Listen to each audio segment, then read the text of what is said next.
वट सावित्री व्रत की कथा सावित्री और सत्यवान के अमल प्रेम और त्याग की कहानी को दर्शाती है।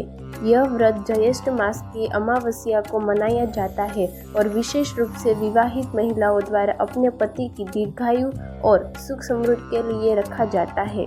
भद्र देश के राजा अश्वपति की कोई संतान नहीं थी।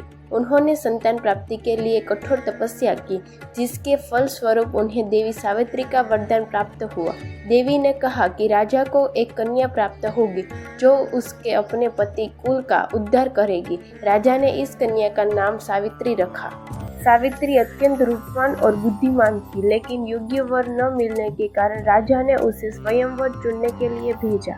सावित्री ने साल्व देश के राजा घुमत्स्य के पुत्र सत्यवान को अपना पति चुना, लेकिन ऋषि नारद ने सावित्री को बताया कि सत्यवान अल्पायु है और 1 वर्ष के भीतर उसकी मृत्यु हो जाएगी। सावित्री ने अपने प्रेम और निष्ठा के कारण सत्यवान से ही विवाह किया।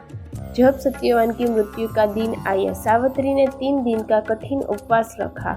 जब यमराज सत्यवान के प्राण लेने आए तो सावित्री ने उसका पीछा किया और अपनी बुद्धिमत्ता से यमराज को प्रसन्न किया। यमराज ने सावित्री को वरदान दिया, लेकिन सत्यवान के प्राण लौटाने से इनकार कर दिया। सावित्री ने अपनी चतुराई से ऐसा वरदान मांगा जिससे सत्यवान को पुनः जीवन प्राप्त हो गया। इस प्रकार सावित्री ने अपने पति को मृत्यु से वापस लाकर अपने प्रेम और निष्ठा की अद्भुत मिलास प्रस्तुत की। इस व्रत को करने से पति की लंबी आयु और परिवार में सुख शांति बनी रहती है। सावित्री के त्याग और निष्ठा से प्रेरणा लेकर महिलाएं अपने वैवाहिक जीवन को सुखमय बनाने का संकल्प लेती है। वट वृक्ष को हिंदू धर्म में विशेष स्थान प्राप्त है। इसकी जड़ों में ब्रह्मा, तने में विष्णु और अग्रभाग में भगवान शिव का वास माना जाता है।